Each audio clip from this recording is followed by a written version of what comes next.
حدیث پاک ہے یہ ناوی المودہ میں علامہ سید سلیمان حنفی کیا ان کے نام کے ساتھ لگتا ہے؟ وہ بھی سیانے سے انہوں نے پورا نام لکھا سلیمان حنفی کندوزی، پھر شہر کا نام لکھا. انہوں نے لکھا کہ اس میں ان سلیمان الحروی وہ راوی ہیں کہ قال کنت مع علی الرضا رضی اللہ تعالی عنہ، میں امام علی رضا علیہ السلام جو کہ 8ویں امام ہیں ان کے ساتھ تھا. بڑی توجہ سے سننا، یہ میں ایک موتی آپ کی جولی میں ڈالنے لگا ہوں. اور اس حدیث کے آخری جملے کے علاوہ یہ پوری حدیث اعلیٰ حضرت نے بھی فتاوی رضویہ میں لکھی. ہماری اور بہت ساری اہل سنت کی کتب میں آخری لفظ جو اس کتاب میں ہے وہ میں آپ احباب کو عرض کر رہا ہوں. فرمایا میں امام علی رضا علیہ السلام کے ساتھ تھا. امام علی رضا علیہ السلام یہ کون ہے؟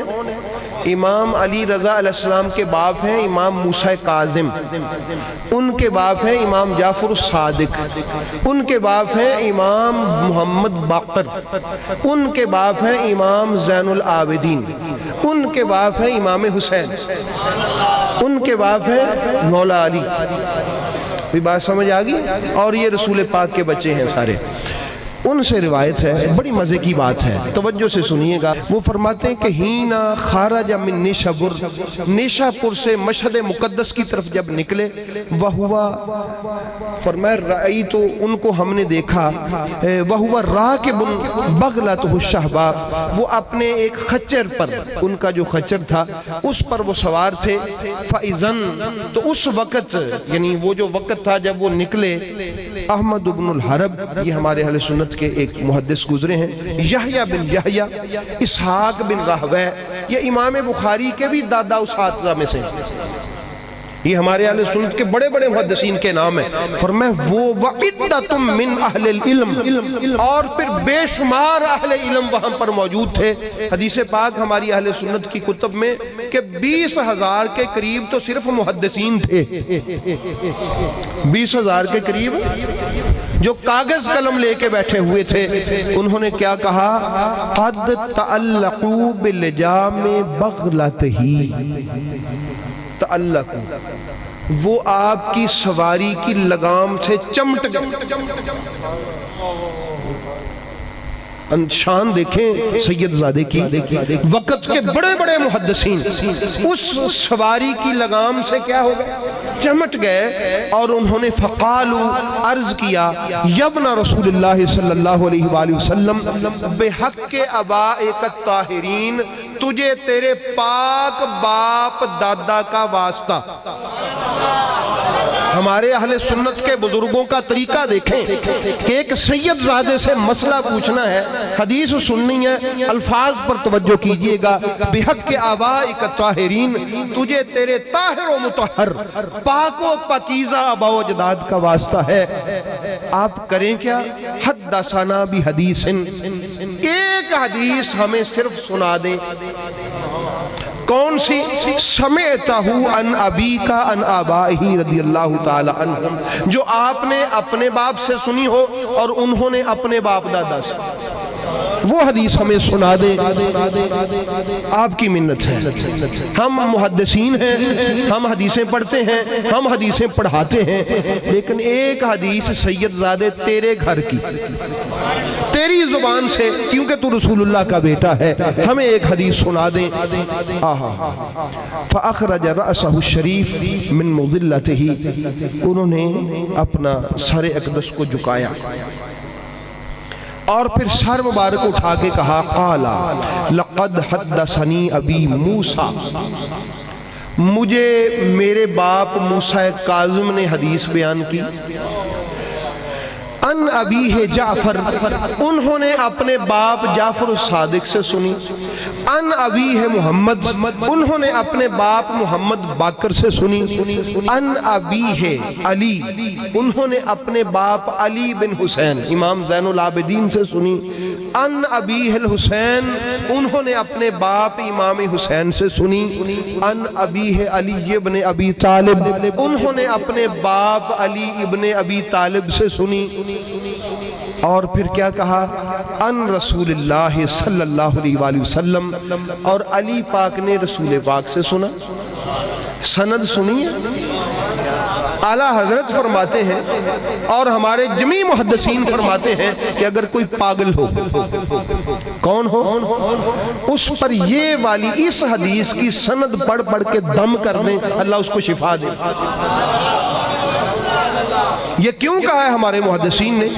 یہ ہم جب دورہ حدیثی پڑھاتے ہیں اس میں جب یہ حدیث آتی ہے نا، ہماری صحاح ستہ میں یہ والی حدیث آتی ہے تو سارے استاد بتاتے ہیں ہمارے محدثین نے کہا اگر کوئی پاگل ہو اس پر صرف یہ والی سند ہی پڑھ دیں، ان ناموں کو ہی پڑھ دیں، یہ جو پاکوں کے نام ہیں اس پر دم کرتے جائیں، اللہ اس کو شفا دے گا۔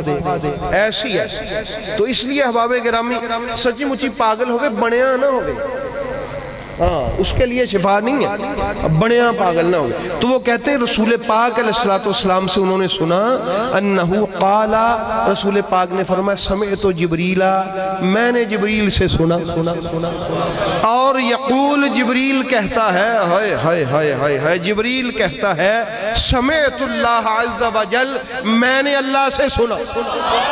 اب انتہا ہو گئی، خدا کی قسم معراج ہو گئی، حضرت امام علی رضا سے بات چلی اللہ تک پہنچ۔ یہ بتایا ہے اس حدیث میں کہ اگر کوئی اللہ تک پہنچنا چاہتا ہے آ جائے ان کے دروازے پہ، یہ متصل ہیں بارگاہ خدا بندی سے، جڑے ہوئے ہیں بارگاہ خدا بندی سے۔ امام علی رضا فرماتے ہیں میں نے سنا، اور میرے نانا فرماتے ہیں میں نے جبریل سے سنا۔ جبریل کہتا ہے میں نے یہ بات اللہ سے سنی، اب وہ بات کیا ہے وہ بات بھی سن لیں۔ پیڈی چو لمحی اپنا تمہید بنی ہے، گل بارل چھوٹی جئی ہے، بات بڑی مزے کی ہے۔ میں نے کہا تھا اللہ کی حفاظت میں آ جائے، کہاں آ جائے؟ اب سنیے، اللہ فرماتا ہے انی ان اللہ، اے مخلوق میں اللہ ہوں۔ میں کیا ہوں؟ اللہ فرماتا ہے میں کیا ہوں؟ لا الہ الا انا، کوئی الہ نہیں ہے لیکن میں ہوں، اللہ فرماتا ہے، خود فرما رہا ہے الا انا، میں ہوں معبود، الہ۔ اب الہ کون ہے وہ آپ نے سن لیا، فرمایا فاعبدونی، بس میری عبادت کرو اور مجھے پہچانو، عبادت کرو اور مجھے پہچانو۔ اگلے الفاظ من جاء بشہادت اللہ الہ الا اللہ بالاخلاص۔ اب اللہ فرما رہا ہے کہ جو شخص قیامت والے دن یا جو شخص دنیا میں جس نے اخلاص کے ساتھ اس بات کی گواہی دی کہ اللہ کے علاوہ کوئی الہ نہیں ہے، اللہ کے علاوہ کوئی الہ، اب آپ نے الہ یاد رکھنا ہے کہ الہ کون ہے۔ ہم نے بچپن سے صرف ایک ترجمہ پڑھا، الہ کا معنی معبود، بھئی وہ معنی ٹھیک ہے لیکن آپ نے آج ترقی کرنی ہے نا، اپنے یہ جو سسٹم ہے ہماری معلومات کا، اس میں ہجرت کرنی آج سے کل کی طرف، جاننے کے ساتھ معلومات کے ساتھ، تو وہ یوں ہجرت کریں کہ الہ وہ ہے جو آیت الکرسی والی ساری شان رکھتا ہے۔